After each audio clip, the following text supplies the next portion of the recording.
Hello, it's Rollo Pinhol, and we're here for the NCF's launch of its latest publication, Fighting Back. A collection of essays from leading thinkers detailing how we can start to turn the tide on the cultural onslaught we feel in every area of our lives. Let's talk to some of the contributors and some of the guests to see which are the main points we need to hammer home if we're to turn this tide on this culture war. So Stephen, we're here at the launch of Fighting Back, and you edited this book, so could you tell me, what does fighting back really mean in this context? Well, I've been thinking about this a lot over the last little while because fighting back sounds like a very pugnacious thing to do. Does it mean street fights? Does it mean manning the barricades? But I think people have reached a point where something sort of burst onto the scene. A few years ago, maybe 4, 5, 6, 7 years ago, it felt creeping at first. It felt like an extension of political correctness, a bit more push, push, push, push, push, until people realised that they didn't know how to respond. How much do you accommodate? Because a lot of it, on the face of it, sounds reasonable, of the identity politics and so on, and making sure people are identified individually and what have you. But I think people started to say, wait a minute, this is getting out of hand, and we're being pushed backwards, backwards, backwards into a corner. What do we do about it? Do we just surrender because it feels like an onslaught, or do we what? Do we fight back? Can we fight back? How do we fight back?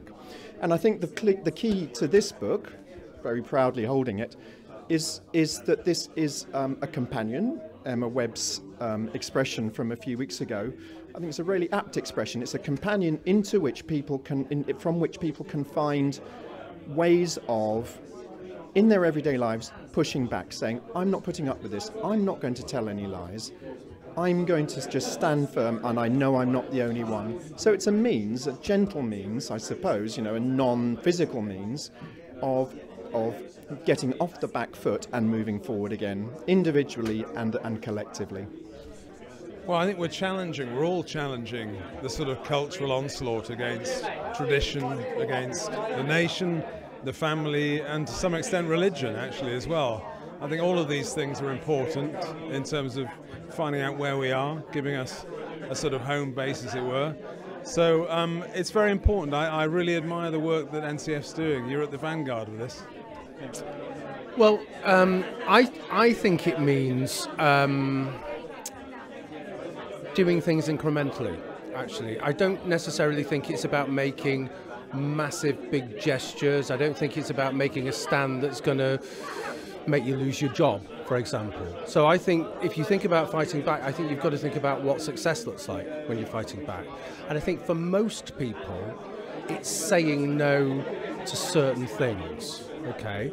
And I think what we do in the book is offer a strategy, if you like. It's like an intellectual framework that says, look, this is what you do. There's no point really getting massively upset, although you do have to be angry. What you've got to do is be strategic and help yourself and think about how you push back on things like, well, what are we fighting back against? We're fighting back against the war against reality. We're fighting back against the war against history. We're fighting back against genderism, and we're fighting back against the war on education, all of those things. So most people can't take all of those things on at once, but you fight back in a way that you can. Suzanne, we're here for the launch of Fighting Back, NCF's new publication, and you've actually been helping the NCF on a local level to push the causes that we're passionate about. Could you tell me more about that? Yes, well, I think it was important for me to really sort of stop moaning about the things that I'm constantly moaning about or shouting at the television about, and really actually do something proactive and at a local level. And I think particularly when I go back to Southend, which is where I live, and I discuss the issues that the NCF picks up on, it seems to me that there's this idea that it's a very London-centric issue or a sort of big smoke issue. So I think to really be able to look at those and work with like-minded people locally is something that I'm just very excited about doing. Because one of the things I'm getting a lot today is this word isolation, and that when people experience this onslaught in their own lives, they can feel isolated. And it's important for people to realise that actually this is a very national thing, and everyone's experiencing the same things. And actually, if you really pin most people down, they probably think the same way as us. Is that something you agree with? Absolutely, and I think when I came along to the conference in April, that was very clear, just a bringing together of people that can feel, as you say, extremely isolated. I think just being together with people who you can discuss ideas with, actually do something proactive about some of these issues is really important. It's not enough, as I say, to be sort of sitting at home shouting at the television. So I think events like this, for example, are just a great way of bringing people together and actually doing something to tackle these issues. Emma, we're here for the launch of Fighting Back, NCF's new publication. It's a vague term. Could you define for me what fighting back really means in this context? Well, I'm going to very vainly draw on my own contribution to this book, which was based on the speech that I gave at NCF St George's conference, which is what many of the contributions to this are based on. And for me, I think fighting back is about things that you can do in your everyday life. So there are these big monumental things, the challenges that we face in terms of what's happened to our institutions and all of these big questions about do you build parallel institutions, new institutions, do you attempt to march back through them and change those institutions from the inside so they can do what they were originally intended to do, to sweep the ideology out. But that can be very disempowering for people in their everyday lives who have families and they have jobs, and these big tasks feel as if they're too big for any one person, because they are. But there are lots of things that people can do in their everyday lives to try and keep the candle of truth burning, and that is the message from my speech, my chapter to this book, which is that there are many things that people can do every day to try and push back against all of the untruths that we're being told in terms of ourselves and our culture and our history.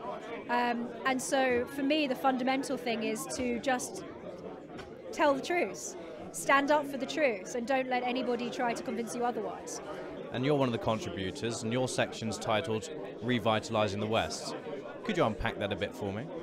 Absolutely. So I think one of the important things as we think about how to fight back culturally is to think about the idea of Western civilization, the idea of this overarching great story that we've been part of for over 1,000 years, 1,500 years. And it's something that's really at the core of the culture war. It's a thing that's been rejected in the name of welcoming people from other cultures and other civilizations, but we haven't accepted enough that there's something that everyone needs to be welcomed into, a great tradition that everyone can share in, and that's tremendously inspiring because of all the things it's achieved and all the things it still can achieve. And in the face of the alternatives, which are increasingly clear in a way they haven't been since the Cold War, from China and Russia, and from some of the internal threats from wokeism and all of the rest of that. And for all of those reasons, I think it's very important that we celebrate and revitalize the West. And that's why the New Culture Forum itself has been working on a project which I've been working on all this year, filming a whole series about the West, celebrating and retelling its history. And that's going to be out next year. So part of my contribution here was just to talk about why that really matters, and to say that at this key time, when we think about these cultural issues, thinking about the West and its revitalization is really central to that. Tell me, what does fighting back actually mean?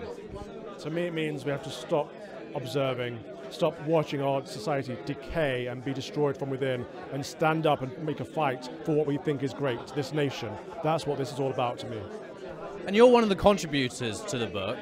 Without giving us too many spoilers, could you give us a bit of an essence? My chapter is all about the Church of England and how it's been infiltrated by the wokerati, just like every other public body, and how we need to reclaim the church just as we need to reclaim the nation. It's shocking, is it? When one thinks of the Church of England, they think of the gorgeous architecture and the steeps of tradition, and especially when you saw events like the Queen's funeral, you think that this is an institution that hasn't changed its ways. But that's not the case, is it? No, it should be an institution that hasn't changed its ways, but you're right, it's not the case.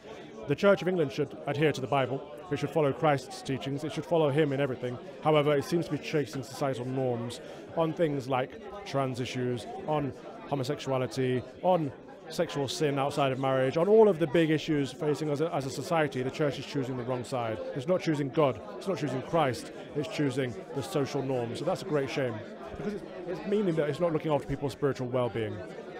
Amy, you've recently done an interview on the channel, and it had over 300,000 views, so it seems to have struck a chord within people. Could you just give us a brief summary of what that was about and why you think it resonated with people? Yeah, so I'm suing the NHS for racial discrimination and religious discrimination.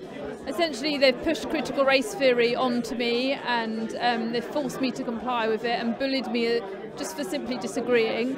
I don't know, it's difficult to understand why it resonated so much. I think it must be that people are absolutely sick of this and they want action. And I think when you're pursuing a lawsuit, it's kind of a very tangible, concrete kind of action against something like that.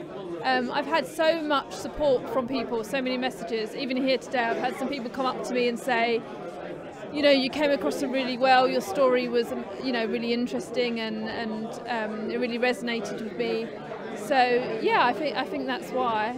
But if anyone's watching who has supported me, thank you so much. It's been really good. Yeah. Well, it's about time that we fight back, but I think more than fighting back, we need to get on the front foot. We need to start doing things. Constantly, the left advance their agenda, they advance their cause, and we're always pushing back. They go 2 steps forward, we push them 1 step back, but they're still making advances. We need to be the ones who now say, this is our policy, this is a proactive policy. We shouldn't be saying don't tear down statues, or we're going to rebuild the statue to tear down. We're going to say we're going to put up more statues. We're going to put statues up of great war heroes, of great Britons. We're going to start doing things proactively, and I think the Conservative Party at the moment, all they're doing is fighting back, and they're not even doing that very well. It's time, firstly, fight back, but then also fight on the front foot, get proactive. Well, I think this book has come out at such an important point, because fighting back isn't about trying to stop the advance of the counter-revolution. It's accepting the fact that the revolution's already happened. We are living now in post-revolutionary times. The buildings that house our institutions look the same, but there are cuckoos in the nests. So wherever you go, be it for the National Trust, be it civil service departments, be it any of the quangos that we see, time and time again, we see consistently that the people in power now represent values and beliefs completely foreign to those that have guided this nation for centuries. And so what this book does really is provide a manual across a huge spectrum of different disciplines of how people can fight back. Whether it's on a personal level and resisting woke, whether it's what institutions can do. My own chapter deals with the plight of so many communities now which are blighted by segregation brought on by mass immigration. And what I do is I offer some solutions looking at Denmark and seeing how Denmark has effectively been able to break up these ghettos and try to integrate people into broader British society. All these chapters really, in a sense, offer some sort of hope that yes, things are dire, but we must actually seize on this moment to galvanize and try to offer the people a path and avenue out of these terrible times. Because really, we have to admit, the state has been captured, the institutions have been captured. So this is fighting back to recapture territory that we've now lost. Guys, we're here tonight talking about fighting back. But why specifically have you come here? I've come here because I'm part of the New Culture Forum Locals group, and it's good to be with like-minded people. It re-energizes me. We're here for the launch of this fantastic book, of course, and it makes me feel not so much alone, because it can do very isolating. So it's just good to be here to network and meet others of the same mind. Chris Davis from Norwich.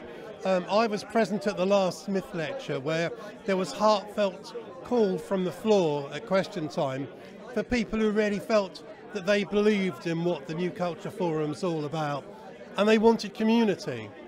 And Neil Oliver, who was actually the key speaker, heard it, recognised it, and Peter is putting our kind of locals, we're locals groups together. And as Sheila was saying, I think it's really important for us to feel not alone and to feel a community, because I think there's a real importance for something like this book. And there's a groundswell that needs to be recognised. And that's why I'm here tonight, to rub shoulders with wonderful people and to also push the cause forward.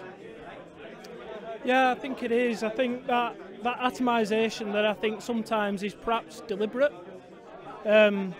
it's necessary to come to things like this so that you know that you're not actually on your own. You're not actually having to convince friends, family, relatives, people that you know.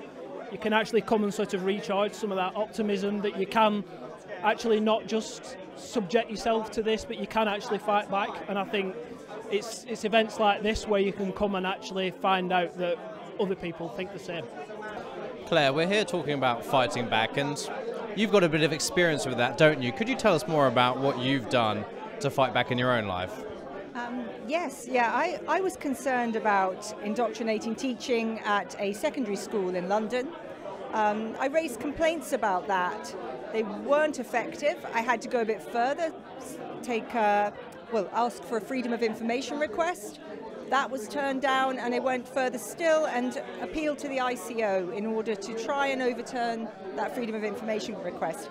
That was also turned down, and so I'm now in a situation where I'm trying to find out what my own children were taught in their secondary school. I'm doing that by making an appeal at a tribunal, and it's simply a thing that one parent can do to ensure that teaching that they fear might be radical or indoctrinating is something that they can see, make a formal complaint about and engage with. And actually any parent can do that. They can do that by asking their school to see their materials, making formal complaints, holding their public service to account, and I'd really encourage parents to do that. People get this tsunami of stuff coming at them. Call it woke if you like, but it's just generally what appears to be an attack on the things that they've always held dear, the things they believe in, and indeed the way they live their lives. And fighting back is actually a way of saying, well, look, you're not alone. You're not alone. How can you equip yourself in order to resist it? And so, for example, take the work situation. When people are faced with things such as unconscious bias courses, endless courses in diversity, inclusion, this sort of thing. Obviously, most people make the calculation, and they're quite right to do that. Well, look, I better not rock the boat. And I totally get that, because people have got mortgages and they've got families. But there comes a point where you've got to say, I'm not going to go along with something that I think is untrue.